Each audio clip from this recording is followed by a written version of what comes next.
So recently I put out a video on the dynamic range. You all really loved it, and I thank you guys so much.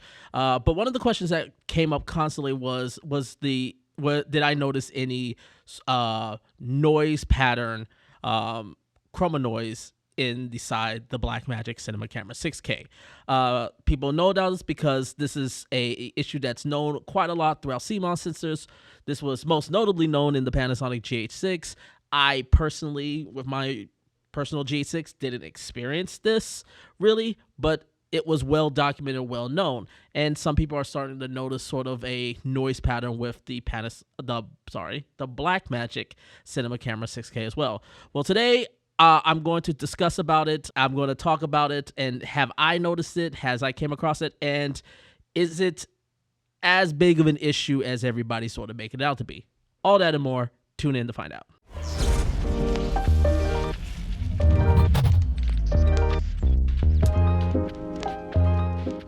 What's going on, everybody? My name is James Jackson. If you're new here, I do tips, tricks, news, and reviews for the film and video making industry. So if this is content that you like, please definitely make sure to hit that subscribe button and hit that bell so you can stay up to date on all the content going forth.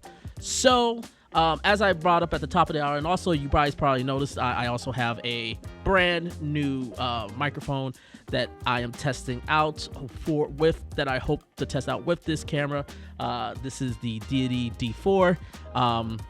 Really interested to see how this sounds. Hopefully this will improve some of the sounds, and I'll sort of test out setup with this a little later. But I wanted to do a quick because I wanted to talk about the noise pattern issue that everybody's came across of. For those of you that may not necessarily understand, in certain cameras, a lot of cameras, and this is particularly true in a lot of cameras, even in high-end cameras, certain parts that are super underexposed, that they reach the black point, they start generating a frequent pattern noise. And it is really, really hard to get rid of once this comes out. Now, have I actually experienced this? Yes, in one particular shot. It's a hard thing to pull because it has to be a pretty well contrasted shot, but I have came across it. However, it's maybe in this particular case, it's not nearly as a big of a deal, at least from my eyes, and I will show you guys that today. If you want to know more about this, definitely continue to follow the channel, continue to hit that subscribe button. After watching this video, leave comments below and let me know what you guys think. But without any ado, let's go ahead and dive right into it. So right here, I have a shot. If you guys see my low light test, this basically is one of the shots that came up. I realized this was a shot that I actually I did with my buddy Juan Ortiz and Rango Lupin of Red Pen Media. They're great guys, know their stuff, and been in the game for a while. If you haven't checked out Red Pen Media's, they have their own YouTube channel as well. If you haven't checked out Red Pen Media, do that. I'll leave a link in the description. But this particular is the shot, and I'll blow it up so you guys can see it. So, and also, just to be clear, I've turned off all of the things I have done.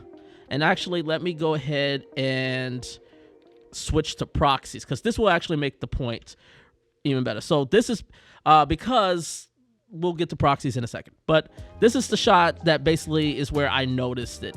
So I'm going to slowly creep it on and watch as the young lady on the left goes to the right, and you'll see it with her.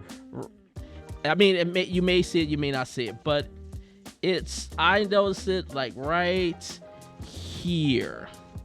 If again, YouTube compression may make very well not really show it, but it's slightly subtly showing up right here on the back of her shirt where there's a bit of streaking.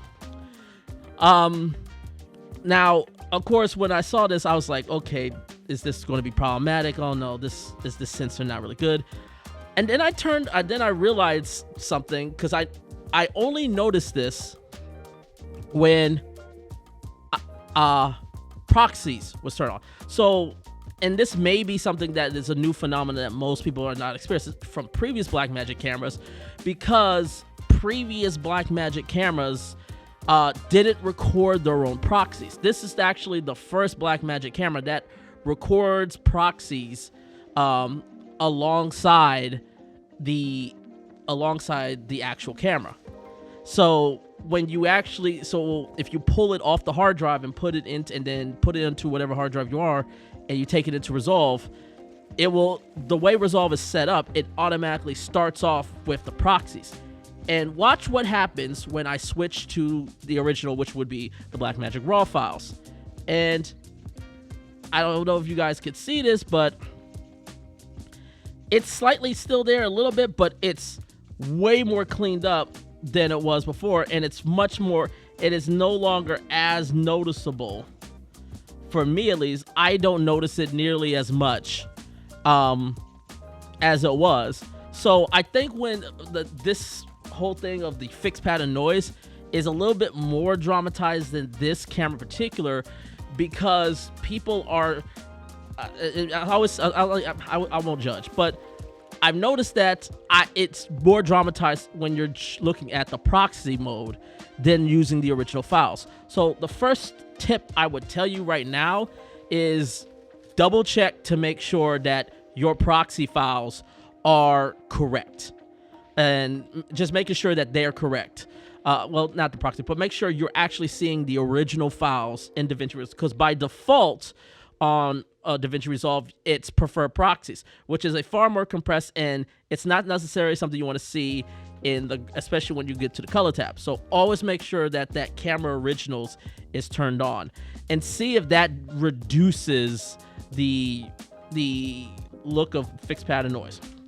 The other thing that you can do is do a noise reduction, and you'll see, if I go to the noise reduction, if I go here, and you'll see right now I use a better, so basically I use about 9, so it's not even a lot of noise reduction that is applied, but it's a decent amount. And then if you need a little bit more to get rid of some of that chroma noise, the other tip that I would tell you to do is in the spatial threshold, unclick this so the luma and chroma is unlinked, and just crank up the chroma.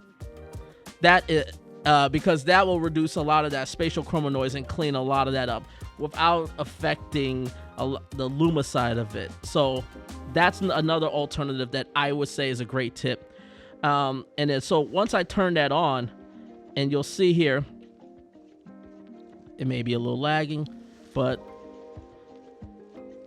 now we get to that same issue. It's pretty much non-existent, or you really have to pixel peep. And again, I also need to remind you all again, this is the only shot that I saw this fixed pattern noise. I've had other shots like where it's like underlit situations like right here, and there's none of that. There's none of that here. Even here where there's like you're going deep blacks, none of that fixed pattern noise is in the shot. It's a very, very extreme scenario. The only other potential so we'll see this. Let's go to this shot where we may see it on the back. Now, normally this was like, so you got a high contrast thing. So you got the window right here, and then you got this part where it's all the noise. But as y'all can see, there really isn't none of that fixed pattern noise is there. So I bring all this up because this is really the extreme example. It really takes a very specific type of scene in order to pull that fixed pattern noise, which, by the way, I should also just mention that fixed pattern noise has been in almost every single Blackmagic camera that I could possibly think of. It's been in the Pocket 4K, it's been in the 6K, it's been since the Ursa Minis were announced. I remember seeing it in the original Ursa. I've seen it in the Ursa Mini Pro. I've seen it in the Ursa Mini Pro G2. I've seen it in the 12. I've seen it in the 12K. It's just a matter of just being conscious and knowing how to light your scenes. You gotta be able to light your scenes. And it's not just, again, Blackmagic. Arri has that in certain situations, you'll see the stitching of the two sensors stuck together shown up, but it's in a very extreme case for that to happen. So it's just, all I will say is it there? Yes, but it's a very extreme case to pull it out. And sometimes it may be just the effects of the proxies, because you're actually seeing proxies first rather just working with Blackmagic raw files. So just check this, make sure that you're looking at the original raw files and not the proxies. And then you do some noise reduction, whether it's the temporal or spatial. If you're going to do spatial, just use the chroma, and it clears majority of it up from the limited example that I have seen. I don't think this is a knockout of camera personally, but I would love to know what you guys think. Is this a really big knockout camera? Is this as big of a deal as the rest of YouTube is making out? I would love for you guys to tell me. Let me know. Leave your comments below. And as always, make sure to hit that subscribe button. And until next time, take care, everyone.